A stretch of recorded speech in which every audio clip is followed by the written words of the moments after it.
أعمل الناس صدق الله العظيم وصدق رسوله النبي الكريم ونحن على ذلك لمن الشاهدين والشاكرين والحمد لله رب العالمين.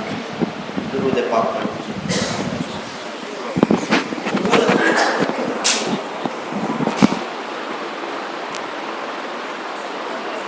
اللہ تبارک و تعالی ہمیں درود شریف پڑھتے رہنے کی توفیق عطا فرمائے. یہ بڑا اونچا وظیفہ ہے، بڑا قیمتی وظیفہ ہے. ایک بزرگ نے نابینا تھے، اپنے بیٹے سے کہا کہ بیٹا ہم نے جو کچھ بھی پایا وہ درود شریف کی برکت سے پایا ہے. پھر ایک واقعہ سنایا کہ بیٹا تو دیکھتا ہے کہ تیرا ابا تو نابینا ہے، مجھے تو نظر آتا نہیں، لیکن ایک مرتبہ غازی آباد کے اسٹیشن پر جانے کا اتفاق ہوا تو ایک جگہ سے آواز آ رہی تھی صلی اللہ علیہ وسلم صلی اللہ علیہ وسلم صلی اللہ علیہ وسلم. تو میں نے کہا بھائی آپ کون ہو؟ آج تک تو اسٹیشن سے زور زور سے درود شریف کی تو آواز آتی نہیں. تو اس نے کہا کہ بھائی صاحب میں تو پنڈت ہوں، پجاری ہوں میں تو. پھر آپ درود شریف پڑھ رہے ہو؟ اصل میں ایسا ہوا کہ میرے بزنس میں میرا بڑا کام کاج ہے، بڑا گھاٹا ہو گیا تھا. تو ایک مسلمان شخص سے میری دوستی ہے، تو اس نے مجھے یوں کہا کہ میرے بزنس میں گھاٹا ہوا تھا تو میں نے 1000 مرتبہ درود شریف پڑھنا شروع کر دیا تو اللہ نے بہت برکت دے دی. تو بھائی صاحب آپ بھی صلی اللہ علیہ وسلم 1000 مرتبہ پڑھ لیا کرو، امید ہے کہ اوپر والا آپ کو بھی برکت دے دے گا. تو کہ اس دن سے میں ابھی تک پڑھ رہا ہوں. بولے مجھے ڈسٹرب نہ کرو، آپ اپنا کام کرو. پھر اس نے شروع کر دیا صلی اللہ علیہ وسلم صلی اللہ علیہ وسلم صلی اللہ علیہ وسلم. تو بزرگ نے اپنے بیٹے کو کہا کہ جب ایک غیر مسلم 1000 مرتبہ پڑھ سکتا ہے اور اللہ اس کو برکت دے سکتے ہیں تو ایک مسلمان جب پڑھے گا تو اللہ اس کو کہاں سے کہاں پہنچائے گا. اس لیے یہ بڑا اونچا وظیفہ ہے. اور مزے کی بات یہ ہے کہ سب جتنے اللہ والے گزرے سب کا وظیفہ، چاہے صحابہ ہو، تابعین ہو، تبع تابعین ہو، اولیاء اعظام ہو، محدثین ہو، مشائخین ہو، فقہا ہو، مصنفین ہو، مقررین ہو، واعظین ہو، جتنے اللہ والے گزر گئے، جتنے اللہ والے ہیں، سب کا وظیفہ. اور عجیب بات کہ درود ہم ہمارے نبی پر پڑھتے ہیں اور نورانیت ہمارے چہروں پر آتی ہے. اور درود شریف کی ایک عجیب بات یہ ہے کہ جب بندہ کوئی نیکی کا کام کرتا ہے تو نیکی لکھنے والا نیکی لکھ لیتا ہے فرشتہ، اور گناہ لکھنے والا فرشتہ جب کوئی گناہ کرے تو گناہ لکھ دیتا ہے. لیکن درود شریف ایسا عمل ہے جو دونوں فرشتے کو مشغول کرتا ہے. دونوں فرشتے کو، بندے نے پڑھا صلی اللہ علیہ وسلم تو نیکی لکھنے والا فرشتہ بھی مشغول 10 گناہ لکھ دیتا ہے، اور گناہ لکھنے والا فرشتہ بھی مشغول 10 گناہ مٹا دیتا ہے. تو درود شریف ایسا جامع عمل ہے جو دونوں فرشتوں کو مشغول کرتا ہے. اس لیے یہ درود شریف کی بڑی اہمیت ہے اور یہ نبیوں والا کام ہے. اب ہمارے نبی سے بڑا داعی کون ہوگا؟ تو جو درود پڑھے گا اور اس کے والد صاحب کے نام کے ساتھ ہمارے نبی پر درود پہنچایا جائے گا کہ فلاں ابن فلاں نے آپ پر درود بھیجا ہے، تو اللہ اس کو داعی کی صفات نہیں دیں گے، نبی والے اخلاق نہیں دیں گے، نبی والا درد نہیں دیں گے. اللہ تبارک و تعالی ہمیں درود شریف پڑھتے رہنے کی توفیق اور سعادت نصیب فرمائے. میرے ایک دوست مرحوم ہو چکے، روزانہ 5000 مرتبہ پڑھتے تھے. 5000 مرتبہ ڈیجیٹل تسبیح ان کے ہاتھ میں ہوتی تھی، پڑھتے رہتے تھے. میرا مدینہ منورہ ایک مرتبہ جانا ہوا تو میں گنبد خضرا کے قریب باہر کے حصے میں صحن میں کھڑا ہوا تھا. تو ایک شخص آئے جو وہاں کام کر رہے تھے، جھاڑو لگا رہے تھے. مجھے کہا مولانا صاحب مجھے میرے خاندان والوں نے بڑا تانا دیا. میرے والدین کو بھی بہت ستایا. کیا ستایا؟ بولے تجھے تو کوئی نوکری ملتی نہیں. میرے والد صاحب کو بھی کہا کہ تمہارے بچے کو تو کوئی کام ملتا ہی نہیں ہے، یہ کچھ کام کا نہیں ہے. لیکن میں نے ایک خواب دیکھ رکھا تھا کہ بیٹا، کہنے والے نے کہا کہ آپ کو نوکری وہاں ملے گی جہاں کے لیے لوگوں کے ارمان ہوا کرتے ہیں، تمنا ہوا کرتی ہے، اللہ آپ کو وہاں لے جانے والے ہیں۔ پھر وہ دیکھتے ہی دیکھتے میرا مقدر حضور علیہ السلام کے روزے کے قریب جھاڑو مارنے کا اللہ نے مجھے موقع دیا۔ میں کہا آپ کے لیے بڑی سعادت کی بات ہے۔ ہاں، ہاتھ میں ڈیجیٹل تسبیح دیکھی، کیا کرتے ہو؟ مولانا جب اللہ اتنی پیاری جگہ مجھے لے آئے، یہاں رہ کر بھی میں درود نہ پڑھوں تو مجھ سے بڑا نادان کون ہوگا؟ تو میں ہر مہینے میں 1,00,000 مرتبہ درود شریف پابندی سے پڑھ لیتا ہوں روزانہ، کبھی 3,500، کبھی 3,000، کبھی 4,000 پڑھتا رہتا ہوں صلی اللہ علیہ وسلم، اور 1,00,000 مرتبہ ہوتے تو ہمارے نبی کو پہنچا دیتا ہوں۔ اللہ اکبر کبیرہ، کیسے کیسے لوگ ہیں جو اپنے اللہ کو منا رہے۔ ایک جگہ سفر میں تھا، ایک چچا سے ملاقات ہوئی، چہرے پر نورانیت، ساتھ میں چائے پی رہے تھے، تو اتفاق سے وہاں بات درود شریف پر ہو گئی، تو مجھے کہنے لگے مولانا بات سن کر افسوس ہوا کہ درود پاک زیادہ پڑھنا چاہیے۔ ابھی کتنا پڑھتے ہو؟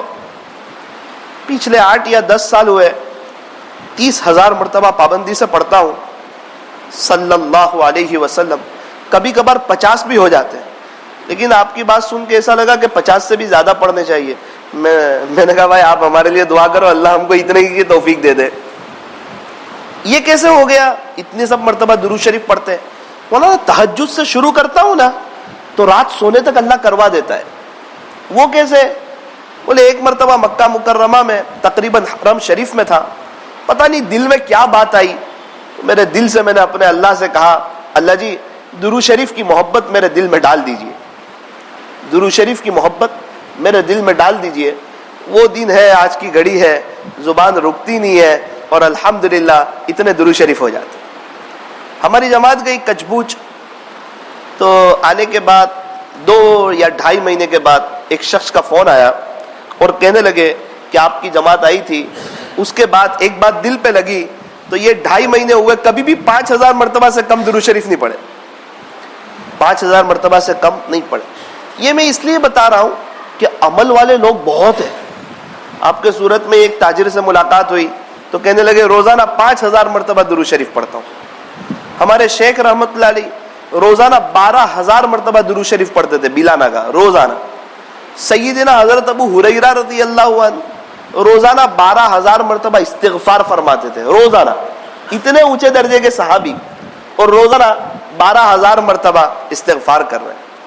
ابھی ہمارے یہاں ایک آفیسر ہے، ریٹائر ہوئے ابھی الحمدللہ، 2 تاریخ سے چلے میں بھی جا رہے ہیں، تو ہمارے علاقے میں رہتے تھے، تھوڑا دور رہنے چلے گئے۔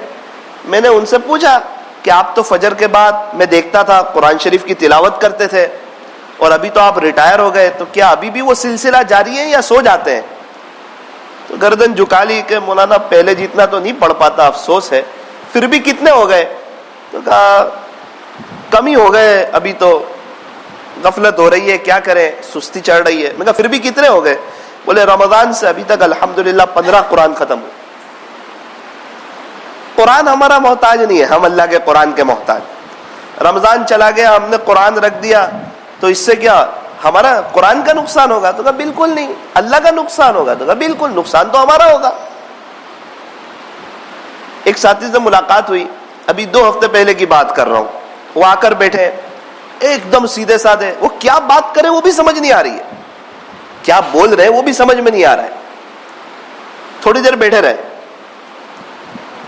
ان سے کچھ مذاکرہ ہوا، کیا چل رہا ہے کیا نہیں، تھوڑا میں نے نظام الاوقات معلوم کیا، ایسا لگا کہ یہ کوئی اللہ والے لگ رہے ہیں، بظاہر سیدھے سادھے ہیں، ہمارے دعوت و تبلیغ کے نوساری کے بڑے پرانے ساتھی ہیں، ان کی بڑی قربانی رہی ہے۔ میں نے پوچھا، میں نے کہا کیا چل رہا ہے، کیسے چل رہا ہے؟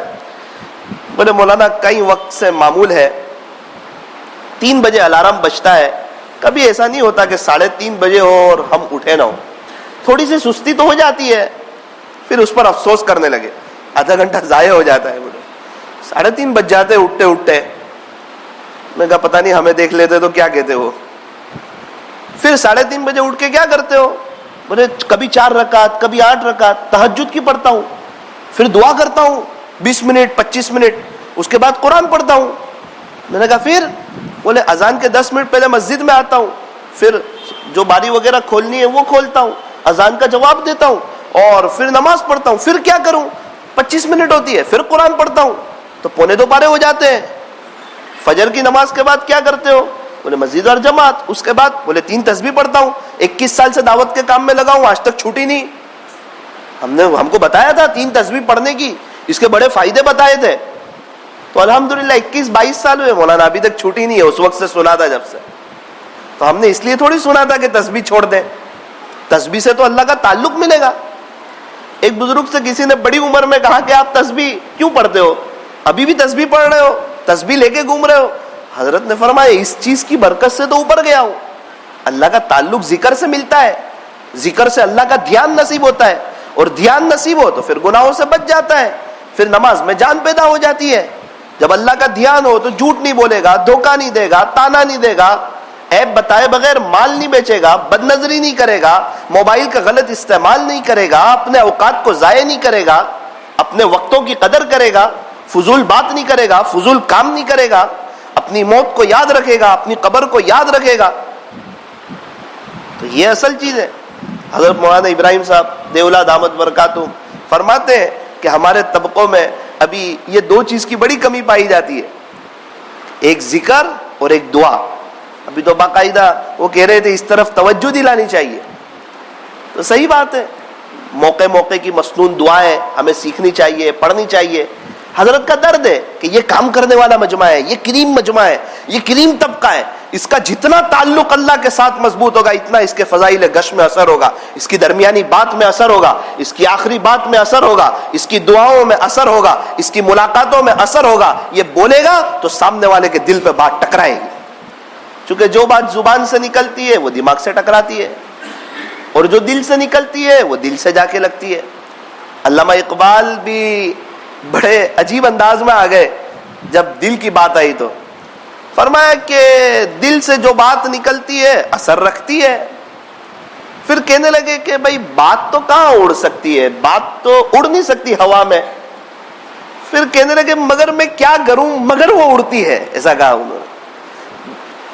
بات اڑتی نہیں ہے, بات فلائٹ اڑے گا, ہیلی کاپٹر اڑے گا, بات تو نہیں اڑے گی. لیکن بولے میں کیا کروں, دل سے نکلے گی تو اڑے گی. انہوں نے شعر میں کہا کہ دل سے جو بات نکلتی ہے اثر رکھتی ہے, پر نہیں طاقت پرواز. پھر کہتے ہیں مگر رکھتی ہے. دل سے نکلے گی, دل کو ٹکرائے گی. از دل خیزت بر دل ریزت. اور یہ کب ہوگا؟ تو فرمایا جب زندگی میں ذکر ہوگا, اللہ کا دھیان ہوگا. تو میں نے پوچھا, بولے پھر اشراق پڑھتا ہوں. پھر بولے چلنے کے لیے جاتا ہوں, واکنگ کرتا ہوں. کتنا چلتے ہو؟ بولے 2.25 میل چلتا ہوں. 3 سوا 3 کلومیٹر جیسا ہوگا اتنا چلتا ہوں. میں بولے آپ کو کوئی ڈاکٹر نے کہا چلنے کے لیے؟ بولے نہیں. مولانا آپ کو پتہ نہیں ہے یہ شوگر, پریشر, ہمارے یہاں جب یہ بیماریاں لگتی ہے نا پھر لوگ چلتے ہیں. پہلے ہی چلو تاکہ بیماری قریب نہ آوے. ذریعے کے طور پر اس کی محنت تو کرو. تو آپ دیکھو میری عمر بھی ہے, الحمدللہ کوئی بیماری قریب بھی نہیں آ رہی ہے. میں روزانہ صبح بھی چلتا ہوں, شام کو بھی چلتا ہوں. اور یہ میرا تجربہ ہے اور دیکھا ہے میں نے بہت اچھی طریقے پر. انسان بیٹھتا ہے نا تو اس کو موبائل یاد آتا ہے, بیٹھے گا تو موبائل یاد آئے گا, اور چلے گا نا تو تسبیح یاد آئے گی. یہ پرانے لوگ بھی کہتے تھے کہ جب بائک وغیرہ نہیں تھی اس وقت لوگ چلتے تھے تو تسبیح بہت پڑھتے تھے, ذکر بہت کرتے تھے. اور اگر بیٹھے گا کہیں ایک جگہ تو اس کو موبائل یاد آئے گا, اور چلے گا تو اس کو تسبیح یاد آئے گی. چلنا بھی چاہیے. ابھی میں انٹرویو پڑھ رہا تھا حضرت مفتی تقی عثمانی صاحب کے بارے میں. اتنا مشغول انسان کا صبح میں آدھا گھنٹہ چلتے ہیں. ابھی ایک بزرگ کے بارے میں کہا, بولے رات میں بیان میں کھانا لیٹ ہوا تو میں 1 گھنٹہ مستقل چلا, اس کے بعد سویا. تو کتنا اہتمام ہے ان کی زندگی میں چلنے کا. حضرت مولانا طارق جمیل صاحب کو دیکھو آپ کتنا چل رہے ہیں. حضرت مولانا عمر صاحب پالم پوری رحمۃ اللہ علیہ تقریباً روزانہ صبح میں 1 گھنٹہ چلتے تھے. اور وقت کیسے بچاتے تھے؟ ایک شخص قرآن سناتا تھا اور آپ چلتے رہتے تھے. اور ایک ہمارے دعوت و تبلیغ کے بہت پرانے ساتھی ہے پالم پور کے, ڈاکٹر صاحب ہیں. میں نے ان سے پوچھا کہ ڈاکٹر صاحب ذریعے کے طور پر شوگر نہ لگے اس لیے کیا کرنا؟ اب یہ تو مقدر میں لکھا ہو اور اللہ نے چاہا تو ہر حال میں لگے گی, لیکن پرہیزی بھی تو کوئی چیز ہے, ہم کیا کریں؟ تو ڈاکٹر صاحب نے کہا بیٹا چلو, اللہ کی ذات سے قوی امید ہے کہ شوگر قریب نہیں آئے گی. اور ساری بیماریاں جو پیدا ہوتی ہیں نا وہ پیٹ کی وجہ سے ہوتی ہے. تو اگر چلنے سے جب انسان کا ہاضمہ صحیح ہوگا تو ظاہری بات ہے اس کو کوئی بیماری نہیں ہوگی. تو جب صحت ہوگی تو اللہ کے دین کی محنت کر سکے گا, صحت ہوگی تو کھڑے ہو کر نماز پڑھ سکے گا, صحت ہوگی تو بڑی عمر میں بھی تقاضوں پر چل سکے گا, صحت ہوگی تو اینڈ تک اللہ کے دین کا کام کر سکے گا. اور اگر صحت مضبوط ہوگی تو امید ہے کہ اللہ اس کو کسی کا محتاج نہیں کرے گا. تو جسم کی صحت کی بھی ضرورت ہے تاکہ ذکر بھی زیادہ ہو جائے, اور روح کی صحت کی بھی ضرورت ہے. پھر میں نے ان سے پوچھا اب کیا کرتے ہو؟ بولے ظہر میں بھی میں 1:45 بجے آ جاتا ہوں. میں نے بولا کیوں؟ بولے چاش بھی پڑھتا ہوں. 1:45 بجے کیوں آ جاتے؟ مولانا پھر وہ قرآن شریف کب پڑھوں گا میں؟ قرآن شریف بھی تو پڑھنا ہے مجھے. پھر میں قرآن پڑھتا ہوں. عصر میں بھی پونا گھنٹہ پہلے آ جاتا ہوں. پھر کیوں؟ بولے پھر میں قرآن کب پڑھوں گا؟ میں نے کہا یار آپ بات تو ایسے کرتے ہو جیسے آپ نے صبح سے قرآن پڑھا ہی نہیں. صبح میں 1:45 بارے پڑھے, پھر اس کے بعد ظہر پہلے پڑھا, پھر عصر پہلے, پھر کہا عصر بعد چلنے جاتا ہوں, مغرب ابھی 7:30 کے قریب کی ہے تو 7:45 بجے آ جاتا ہوں. میں نے بولا کیوں؟ بولے پھر قرآن کب پڑھوں گا میں؟ قرآن کے لیے کب وقت نکالوں گا؟ اللہ اکبر کبیرہ. دن ان کے بھی گزرتے ہیں, دن ہمارے بھی گزرتے ہیں. کسی کے ایک سونا ہے, 1 من سونا بھی 1 من سونا ہے, 1 من چاندی بھی 1 من چاندی ہے, 1 من لوہا وہ بھی 1 من لوہا ہے, 1 من مٹی بھی 1 من مٹی ہے. لیکن ظاہری بات ہے سب کی قیمت میں زمین آسمان کا فرق ہے. کسی کا وقت سونے جیسا گزر رہا ہے, کسی کا چاندی جیسا گزر رہا ہے, کسی کا لوہے جیسا گزر رہا ہے, کسی کا مٹی جیسا گزر رہا ہے. تو میرے عزیزو اب ہمارے ہاتھ میں ہے, اللہ پاک نے تو راستے کھلے رکھے ہیں. اگر ہم تھوڑی سی محنت کر لیں, دل پر لے لیں تو ہم طے کریں. ابھی یہ میں کچھ مثالیں ابھی اس لیے دی موجودہ لوگوں کی کہ ہمیں یہ لگے کہ نانا آخرت کی تیاری کرنے والے بہت لوگ ہیں, اور ان میں سے جتنے بھی ملے اکثروں نے یوں کہا مولانا یہ آپ تیسرا آدمی ہے جو پوچھ رہے ہیں, ورنہ یہ میرا اور اللہ کے درمیان کا راز تھا, آج تک میں نے کسی کو نہیں بتایا ہوا. اب تیسرا آدمی میں بتا رہا ہوں. ابھی ایک شخص 82 کی عمر, آپ دیکھو تو 60 سال کے لگے, ماشاءاللہ صحیح سالم تندرست. اور میں نے پوچھا صحت کا راز, تو آنکھ میں آنسو آ گیا. بولے آج تک کسی کو نہیں بتایا, 40 سال ہوئے کبھی بھی میری تہجد ناگا نہیں ہوئی, یہ میری صحت کا راز ہے. پھر اس کے بعد میں نے پڑھا کہ تہجد کی برکت سے اللہ بیماریوں سے بچاتے ہیں, صحت عطا فرماتے ہیں. تہجد کی برکت سے اللہ گناہوں سے بچاتے ہیں. کہ مولانا صحت تو ایسی ہے کہ آپ کو کیا بتاؤں, 40 سال سے صبح اٹھتا ہوں, اپنا ناشتہ بھی خود بنا لیتا ہوں, اور ایک دم فٹ, 82 سال کی عمر میں ایک دم تندرست چل رہے ہیں. بولے مولانا بیماری نام کی کوئی چیز نہیں ہے, الحمدللہ صحیح سالم ہوں, تندرست ہوں. میری عمر کے لوگوں نے بستر پکڑ لیا ہے, لیکن چونکہ دیہاتی لوگ ہیں, چلتے ہیں, اپنی صحت کا بھی خیال رکھتے ہیں. تو میرے عزیزو اصل بات یہ ہے کہ اگر ہم بھی دل پر لے لیں اور اپنے وقت کو وصول کر لیں تو یہ بڑا قیمتی سودا ہے. اور اللہ پاک نے جو مجھے اور آپ کو ایمان دیا ہے یہ بڑا قیمتی ایمان. آپ دنیا بھر کی نیکیاں کرو اور ایمان نہ ہو تو کچھ نہیں ملے گا. ایک شخص سے ملاقات ہوئی, کہنے لگے 20 سال سے پورے رمضان کے روزے رکھتا ہوں, 20 سال سے پورے رمضان کے روزے رکھتا ہوں. کیا وہ نہیں کرتے نیکی؟ انہوں نے جو بات بتائی, خالی ایٹلو ہے کہ وہ مسلمانت نہیں, ایمانت نہیں ہے, باقی سب کر رہا ہوں. اتنا افسوس ہوا کہ ہمارے پاس ایمان ہے اور ہم کچھ کر نہیں رہے. کمائی کا ذریعہ ہے ہمارے پاس, تو ATM ہے اور ہم پیسہ ہی نہیں بھر رہے اس میں. بینک آف آخرت, ایک آخرت کی بینک ہے, اس کا ATM ایمان ہے, ابھی بھرو بعد میں لے لینا. اور ایک ایک کا کتنا دے گا, اور اللہ کے راستے میں تو پھر ایک ایک کی بات کہاں سے کہاں تک پہنچے گی. ابھی موقع ہے, یہ کمانے کی سیزن ہے. الدنیا مزرعۃ الآخرہ, دنیا آخرت کی کھیتی ہے. خالی رمضان کا مہینہ عبادت کا مہینہ نہیں ہے. ہمارے نبی علیہ السلام کیسی عبادت کرتے تھے, اللہ اکبر کبیرہ. حالانکہ آپ بخشے بخشا ہے, آپ کے اگلے پچھلے سب گناہ معاف, اس کے باوجود روایتوں میں آتا ہے حتی یتورمت قدما, آپ کے قدمین مبارک سوج جاتے تھے, پیر مبارک پر ورم آ جاتا تھا. کیا کبھی یاد ہے کہ تراویح میں بھی ورم آیا ہو؟ ہمارے پیر پر تراویح میں بھی ورم آیا ہو, یاد ہے؟ اس سے پتا چلا کہ ہماری تراویح سے کئی گنا زیادہ لمبی آپ کی نمازیں ہوتی تھی. یہ فرض نماز کے علاوہ ہے, نفلوں کی بات چل رہی ہے. آپ بخشے بخشائے ہیں. لیغفر لك الله ما تقدم من ذنبك وما تأخر, آپ کے اگلے گناہ بھی معاف ہے, آپ کے پچھلے گناہ بھی معاف ہے. آپ کا بڑا اونچا مقام ہے, اس کے باوجود اللہ کی عبادت میں اتنے تھک رہے. کیا بات ہے, کتنے اکابرین کتنی رکعتیں پڑھ رہے ہیں. وقت کے بادشاہ 200 رکعت, بڑے بڑے امام 100 رکعت. یہ سب کیا بات ہے جو حضرت شیخ نے لکھا ہے. ایک بزرگ کے بارے میں لکھا ہے رات دن میں 140 طواف کرتے تھے اور اس کے بعد 2 قرآن پڑھتے تھے. اللہ اکبر کبیرہ. صبح 70 طواف، فضائل عمل مدرس شیخ نے لکھا ہے.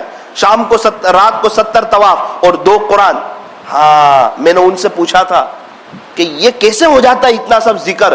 ان کا کہنا یہ تھا کہ جب بندہ شروع کرتا ہے اور اس کی یہ سوچ ہوتی ہے کہ میں آخرت بناؤں، میں اللہ کو راضی کروں، پھر اللہ اس کے وقت میں برکت دے دیتا ہے اور وہ کم وقت میں بڑے پیمانے پر آخرت کی تیاری کر کے چلا جاتا ہے. میرے عزیزو، ہمیں خوش ہونا چاہیے. ایمان اللہ نے ہمیں دیا ہے. ایمان کا مل جانا یہ فخر کی بات ہے اور ایمان کو دنیا سے بچا کر لے جانا یہ فکر کی بات ہے. ایک بات بتا کر 1-2 بات اپنی بات کو ختم کرتا ہوں. سوال ہوتا ہے آج تک سنا بہت کہ ایمان کو بچا کر لے جائیں. کیا کوئی وظیفہ ہے، کیا کوئی عمل ہے جس سے یہ ایمان بچ جائے اور ہم ایمان کے ساتھ چلے جائیں؟ ہم سب چاہتے ہیں ایمان بچانا. ہمارے بڑے فرماتے ہیں ہاں اگر کوئی 4 کام کر لے تو اللہ کی ذات سے قوی امید ہے کہ اس کا ایمان بڑھے گا، اس کا ایمان بڑھتا رہے گا اور وہ ایمان کی سلامتی کے ساتھ بڑے پیمانے پر آخرت کی تیاری کر کے اس دنیا سے چلا جائے گا جو 4 کام کر لے گا. پہلی بات فرمایا کہ جو ایمان کے بول کو بولے گا. کیا ایمان کا بول؟ اللہ ہی کرتے ہیں. ہم اس کو بہت معمولی سمجھتے ہیں، بہت بڑا جملہ ہے. اللہ ہی کرتے یعنی سب کی نفی کر دی. لا الہ الا اللہ محمد الرسول اللہ کلمے میں پورا اسلام سمجھا دیا. لا الہ الا اللہ عبادت صرف اللہ کی ہوگی. محمد الرسول اللہ اطاعت صرف محمد الرسول اللہ صلی اللہ علیہ وسلم کی ہوگی. عبادت تو کا صرف اللہ کی، اطاعت تو کا رسول اللہ کی. تو یہی تو پورا اسلام ہے. اللہ کا حکم اور نبی کا طریقہ کلمے میں پورا بتا دیا. ہم کیا سمجھتے ہیں کہ ہم جماعت میں دائی ہیں. نہ ہم گھر پہ بھی دائی ہیں، ہم بس میں بھی دائی ہیں، ہم رکشہ میں بھی دائی ہیں، ہم اپنے مکان پر بھی دائی ہیں. ہم اپنے گھر میں فیملی کا بھی ذہن بناوے. خرچی دے رہے ہو اس وقت تھوڑی سی بات یہ ہم لے آئے کہ دیکھ یہ تجھے میں نہیں دے رہا ہوں، یہ اللہ دے رہے ہیں. یہ میں نہیں دے رہا ہوں، میں تو ذریعہ ہوں. اور دیکھ بہت سی عورتیں بیوہ ہیں نا، اس کو بھی اللہ ہی دیتا ہے. اس کو کون دیتا ہے؟ بچوں کو بھی پیسے دیتے وقت سمجھاوے کہ بیٹا یہ جو 3000 ہے نا یہ اللہ نے دیکھو دیے، اور جب میں نہیں ہوں گا نا اس وقت بھی اللہ دیکھو دے گا. دینے والی ذات اللہ کی ہے. اب ہمارے وہاں تو خرچی کی اتنی فضیلت بیان کرتے کہ وہ بیچاری دڑ سے جاتی ہے. تو کہنے کی بات یہ ہے کہ ہم اس وقت اپنی اہمیت بتاتے کہ دیکھ یہ خرچی ہے، تھوڑا سا اس کو سنبھال کے. خرچی دیتے وقت کہے دیکھ تھوڑا اللہ کے لیے دیتی بھی رہنا ہے، تو اس سے بہت برکت ہوتی ہے. اس کو دینے والی بناوے تاکہ ہمارے جانے کے بعد بھی اس کا ہاتھ کھلا رہے، دیتی رہے. ورنہ بعد میں کوئی کسی کے لیے 5000 روپے اٹھا کے نہیں دیتا. آج کوئی کسی کے لیے نہیں دیتا. اللہ تعالیٰ ہمیں صحیح سمجھ عطا فرمائے. تو میرے عزیزو، ایمان کے بول کو بولنا گھر میں بھی اللہ ہی کرتا ہے اور اللہ ہی سے ہوگا، اور کرنے دھرنے والی ذات ایک اللہ کی ہے اور اللہ کے چاہے بغیر کچھ نہیں ہوتا. یہ رسم و رواج سے کچھ نہیں ہوتا، اللہ ہی سے ہوتا ہے. طے کرو انشاءاللہ ایمان کے بول کو بولیں گے انشاءاللہ، چاہے گھر میں ہو، چاہے دکان میں ہو، چاہے مسجد میں ہو. تو اس سے کیا ہوگا؟ تو کہ ایمان بڑھے گا. اور فرمایا تعلیم کے حلقوں میں بیٹھ کر ایمان کی باتوں کو سننا، حکایت صحابہ کو سننا. فضائل اعمال کی تعلیم میں جب صحابہ کرام کے ایمان کے جذبات کے واقعات سنیں گے نا، ہمارا ایمان جوش مارے گا کہ نہیں ہمیں بھی کچھ کرنا چاہیے آخرت کے لیے. اپنے گھر میں فضائل اعمال کی تعلیم، آپ گھر میں فضائل اعمال کی تعلیم کرو، فوراً مستورات کے سر پر دوپٹہ آ جائے گا. چھوٹے بچے موبائل رکھ دیں گے.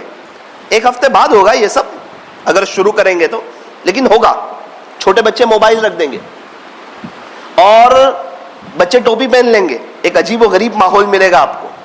اس کے بعد کیا ہوگا؟ آپ کو کبھی رکاوٹ نہیں ہوگی اللہ کے راستے میں جانے سے کہ بھائی ابھی مت جاؤ، ابھی شادی ہے، ابھی فلاں کام ہے. آپ کے لیے راستے کھل جائیں گے. اور آپ سوچ رہے ہیں نا کہ ہماری بیوی ہماری سنتی نہیں ہے، ہماری مانتی نہیں ہے، ہماری بات کا لحاظ نہیں رکھتی ہے، تو وہ سنتی بھی ہو جائے گی. 100 مسئلے، چونکہ بیوی جو ہے نا وہ جلدی عمل پر آتی ہے. ہمارے یہاں بہت سے ساتھی 4 مہینے لگا کے اشراق پہ نہیں آتے، وہ 3 دن لگا کے اشراق پہ آ جاتی ہے. اس کا دل نرم ہے، عمل کا جذبہ زیادہ ہے. اس لیے اپنے گھر میں پابندی سے فضائل اعمال کی تعلیم کرنا کرو گے انشاءاللہ، اور ایمان کی باتوں کو سننا. اور تیسری چیز فرمایا اللہ کی قدرت میں غور و فکر کرنا. آسمان کیسا بنایا؟ ایک ہی آسمان ہے. سفیدی لے آتا ہے، سرخی لے آتا ہے، اور لالاس لے آتا ہے، اور اندھیرا لے آتا ہے، اور کبھی سورج کو ٹمٹماتا ہے تو کبھی چاند کو چمکاتا ہے. تو کبھی ستاروں کو ٹمٹماتا ہے، اس کی کیا قدرت ہے. اور سب چیز پر اللہ کی پکڑ ہے، اور بغیر ستون کے بنا ہوا ہے. کوئی کنارہ بھی نظر نہیں آ رہا ہے، کوئی اینڈ بھی نظر نہیں آ رہا ہے، کوئی فٹن بھی نظر نہیں آ رہی ہے. آج تک کوئی ملا نہیں جو آسمان دیکھ کے یوں کہتا ہو کہ اب میرا آسمان کو دیکھنے کو جی نہیں چاہتا. تو آسمان ایسا بنایا ہے تو عرش کا سایہ کیسا ہوگا، اللہ کی چھت کیسی ہوگی، اور پھر جنت کیسی ہوگی، اور جنت کی نعمتیں کیسی ہوگی. اللہ کی قدرت میں غور و فکر کرنا. پھل کھا رہے ہو تو فوراً سوچنے کا، یہ میں آم کھا رہا ہوں، یہ جو میں مینگو کھا رہا ہوں تو اس کا تو بیج ڈالا تھا، انہوں نے تو ہرا کلر ڈالا نہیں تھا، اور انہوں نے تو کوئی مٹھاس اس میں ڈالی نہیں، اس کی جڑ میں تو کچھ بھی نہیں ہے. تو یہ آم آئی کہاں سے، اور یہ بڑی کہاں سے ہوئی، اس میں یہ کلر کہاں سے آیا، اس میں یہ مٹھاس کس نے بھری؟ تو کہ یہ سب اللہ نے بھری. اور یہ کہاں ہوا آم اور مینگو، یہ اس کی کھیتی یہ کہاں ہوئی، کس نے محنت کی، اور کہاں کہاں سے ہوتے ہوئے آیا، اور کون؟ میں کبھی بھی پھل لیتا ہوں نا، لاری والے سے پوچھتا ہوں یہ آیا کہاں سے، تو وہ کہتا ہے یو پی سے آیا، ایم پی سے آیا. تو بہت تعجب کرتا ہوں کہ اللہ تو کہاں کی چیز مجھے کہاں کھلا رہا ہے، تیرا احسان. تو میرے عزیز، اللہ کی قدرت میں غور و فکر، اس سے ایمان بڑھتا ہے، معرفت، اللہ کی پہچان. اور چوتھی بات فرمائے دعا کے ذریعے اللہ سے حقیقت والا ایمان مانگنا. ہم یہ بھول جاتے ہیں. ہمارے ایک ساتھی ہے، پرانے ساتھی ہے، وہ کہتے ہیں جب میں 6 نمبر کے بارے میں خالی دعا مانگتا ہوں نا، 6 نمبر کے بارے میں، تو آدھا گھنٹہ کم پڑتا ہے. خالی 6 نمبر کے بارے میں یوں مانگتا ہوں تو آدھا گھنٹہ کم پڑتا ہے. میرا عزیز وہ مانگنا ہے اللہ کے سامنے. اللہ پاک ہمیں اس کی توفیق عطا فرمائے. اور یہ سب چیزیں سیکھنے کے لیے ہمیں ایک ماحول چاہیے. ماحول میں انسان بہت جلدی سیکھتا ہے.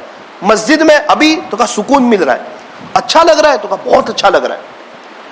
وہ 2-3 گراک نمٹا ہے، اس میں 4-5 ہزار روپے ملے، اس وقت بھی اتنا سکون نہیں ملا جتنا ابھی مل رہا ہے. وجہ تو کا مسجد کی 4 دیواری ہے، یہاں فرشتوں کا ماحول ہے اور صحبت کا اثر ہوتا ہے.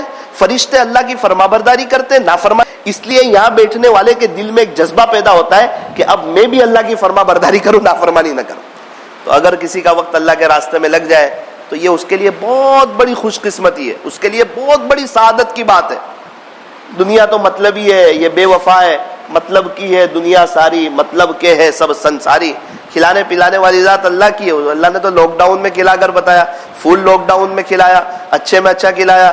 30 روپے والا تربوز 15 روپے میں کھلایا، 150 روپے کلو والی چکن 30 روپے میں کھلائی. کیا شان ہے اللہ کی، کھلانے پر آئے تو کیسے کھلاتا ہے. اور گزشتہ سال رمضان میں فل لاک ڈاؤن میں ہر سال رمضان سے اچھا کھلایا، اور بتایا کہ دیکھ کھلانے والی ذات میری ہے، یہ نہ سمجھنا تیری دکان بند ہے. اور میرے عزیزو ایک بات یاد رکھنا، یہ چاول کا ایک دانہ سونے کی قیمت کا ہو جائے گا تب بھی اللہ ہمیں کھلائے. یہ اس کا ذمہ ہے، اللہ نے ذمہ لیا ہے، کھلانے والی ذات اللہ کی. تو اس کی وجہ سے ہم آخرت کو ہی بھول جائیں. اور ایک بڑا طبقہ اس کی وجہ سے سوچ دنیا دنیا دنیا کر کے چلا گیا قبر میں. تو کیا ہم بھی یہی کر کے چلے جائیں گے؟ نہ نہ نہ، ہم تو اللہ کو راضی کر کے جائیں گے. تو یہ ایک موقع ہے، اکابرین کی آمد ہو رہی ہے. تو بتاؤ کون ساتھی یہ 3 تاریخ سے اللہ کے راستے میں وقت لگانے کے لیے تیار ہے؟ 4 مہینے اللہ کے راستے میں. ضروری نہیں ہے کہ ہمارے یہاں سے 4 مہینے کی جماعت ہو تو ہی ہم جائیں گے. نہ نہ نہ، ہم جائیں اللہ کے راستے میں، وقت لگائیں، انشاءاللہ بہت فائدہ ہوگا. بہت کچھ سیکھنے کا موقع ملے گا، بہت کچھ دعائیں سیکھنے کا موقع ملے گا، تہجد کی توفیق ہوگی، اللہ کے سامنے رونے کا موقع ملے گا. آپ کے یہاں سے ہے کوئی شکل 4 مہینے کی؟ بنائیں گے. چلے کی جماعت ہے. اچھا بھائی چلے کے لیے بتاؤ، چلے کے لیے کون کون ساتھی تیار ہے؟ یا ابھی کسی کا نقد ارادہ ہو رہا ہے کہ بھائی میں لگا دوں؟ اچھا ماشاء اللہ، اللہ قبول فرما. اچھا عرفان بھائی بھی تیار، ماشاء اللہ قبول فرما. اچھا ماشاء اللہ فضل بھائی بھی تیار، اللہ قبول فرما. اور کسی ساتھی کا ارادہ ہوتا ہو بتا دو. زندگی موت کا کچھ پتہ نہیں ہے.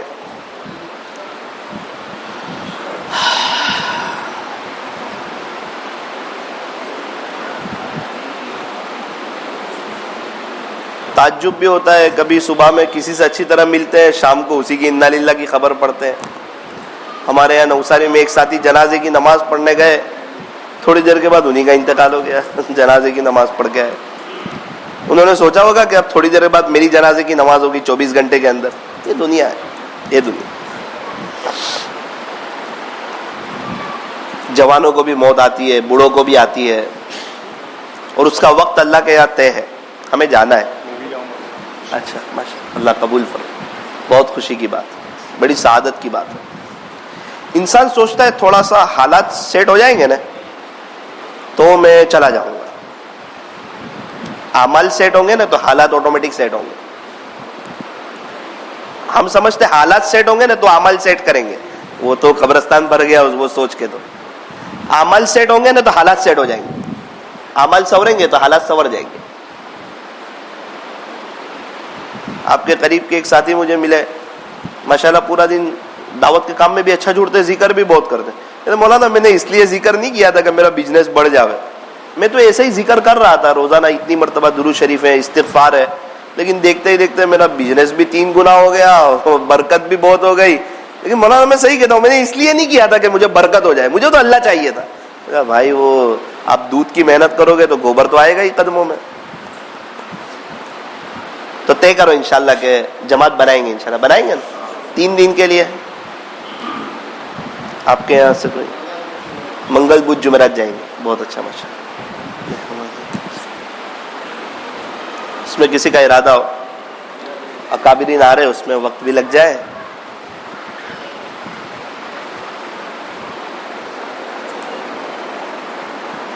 ماشاءاللہ اس کی بھی محنت کرو انشاءاللہ. اور آپ کے یہاں جب مسجد و جماعت بیٹھتی ہے, تعلیم ہوتی ہے, گشت ہوتا ہے, تو کوئی بھی عمل, دین کے کوئی بھی عمل کو معمولی نہیں سمجھنے کا. دین کا عمل جس وقت جو ہو رہا ہو, ابھی عشاء کے بعد اکابرین آنے والے, بہت بڑا جوڑ ہے, اور مغرب کے بعد فضائل اعمال کی تعلیم ہو رہی ہے, تو ابھی یہ اہم ہے. کیا پتا وہ جوڑ تک ہم زندہ رہے کہ نہیں, اس جوڑ کی وجہ سے اس کو کمتر نہیں سمجھنے کا کہ یہ نارمل ہے. نہ نہ نہ, دین کا کوئی کام نارمل نہیں ہے. اللہ کا نام کبھی نارمل ہو سکتا ہے یار؟ ہر چیز بڑی ہے. ابھی 2 رکعت نفل پڑھ رہے تو اس کی بڑی اہمیت ہے. ابھی ہم دین کی بات میں بیٹھے ہوئے تو بڑی اہمیت ہے. اللہ پاک ہمیں عمل کی توفیق عطا فرمائے. ہاتھ اٹھائیے, دعا کر لیجیے. الحمدللہ رب العالمین, یا رب صلی وسلم دائما ابدا علی حبیبک خیر الخلق کلہم, لا الہ الا انت سبحانک انا کنا من الظالمین. پیارے اللہ, رحیم مولا, کریم آقا, اللہ جی بہت باتیں سنی, بہت باتیں کی, بولتے بولتے بھی گویے جیسے ہو گئے, سنتے سنتے بھی ہم سن ہو گئے. میرے مالک, تیرے عاشقوں کی جب باتیں سنتے ہیں, آپ کے دیوانوں کی جب باتیں سنتے ہیں کہ وہ اتنا قرآن پڑھتے ہیں, اتنا درود شریف پڑھتے ہیں, اتنا استغفار کرتے ہیں, آپ کے لیے اتنا وقت نکالتے ہیں, آپ کے سامنے اتنا روتے ہیں, تو اللہ ہمیں بھی, ہمارے دل میں بھی آپ کی محبت تو ہے. وہ محبت جوش تو مارتی ہے کہ یار تو کیا کر رہا ہے, تو کب کرے گا. آخرکار سوچتے سوچتے بھی ایک لمبا عرصہ گزر گیا, کئی سال گزر گئے. اللہ, وہ ساتھی کہہ رہے تھے 21 سال سے میری 3 تسبیح نہیں چھوٹی. ہم بھی کئی سالوں سے سن رہے ہیں, 21 دن پابندی سے پڑھی کہ نہیں وہ ہمیں یاد نہیں ہے. میرے مالک, ہمارے پاس استقامت نہیں ہے. رب ہمیں معاف کر دیجئے, معاف کر دیجئے, معاف کر دیجئے, معاف کر دیجئے, معاف کر دیجئے, معاف کر دیجئے.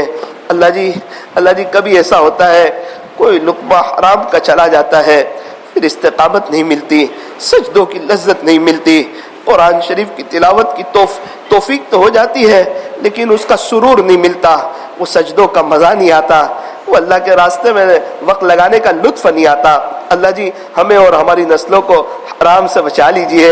اے اللہ, جھوٹ, بزنس میں جھوٹ بولنے سے بچا لیجئے, دھوکہ دینے سے بچا لیجئے, بد نظری کرنے سے بچا لیجئے, رزق کی وجہ سے آپ کو ناراض کرنے سے بچا لیجئے. اے اللہ, آپ نے ہمیں بہت اچھی حالت میں رکھا, بہت اچھی حالت میں رکھا. اللہ جی جب پسماندہ علاقے میں وقت لگاتے ہیں اور لوگوں کی غربت دیکھتے ہیں, اس وقت احساس ہوتا ہے کہ اللہ واقعتاً آپ نے بہت اچھی حال میں رکھا. گھر اچھا دیا, بچے اچھے دیے, بیوی اچھی دی, گھر والے اچھے دیے, ماں باپ اچھے دیے, آپ نے بزنس اچھا دیا, آپ نے بائک عطا فرمائی, چھت عطا فرمائی. اے اللہ, تھوڑا سا باہر نکلتے ہیں, کئی لوگ فٹ پاتھ پر سوئے نظر آتے ہیں.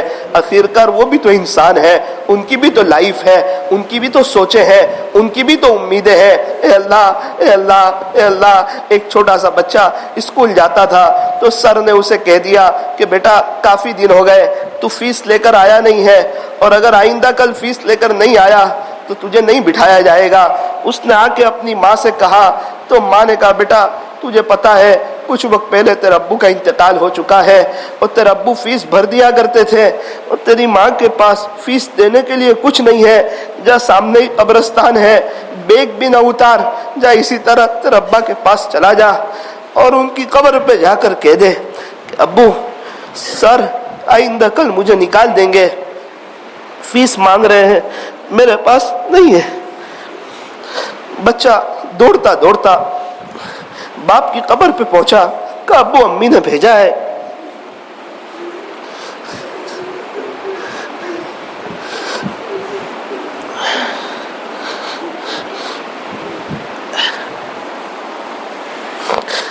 اللہ ہمارے ماں باپ ہماری فیس بھری لیکن وہ سب ہم نے بھلا دیا۔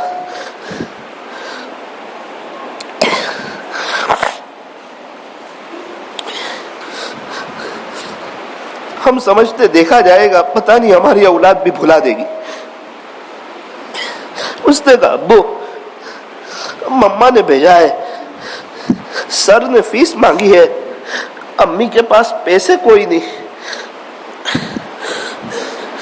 اس بچے کی یہ بات ہے، اللہ کو رحم آ گیا۔ ایک شخص قریب میں کھڑے تھے، وہ کسی قبر پر، اس نے کہا بیٹا فیس آپ کی بھرنی ہے، کتنے روپے بھرنے ہیں؟ آپ کے ابو نے مجھے کہا آپ کو دے دینا، یہ پیسے لیجئے۔ پیسے لیے بچہ دوڑتا دوڑتا گھر چلا گیا۔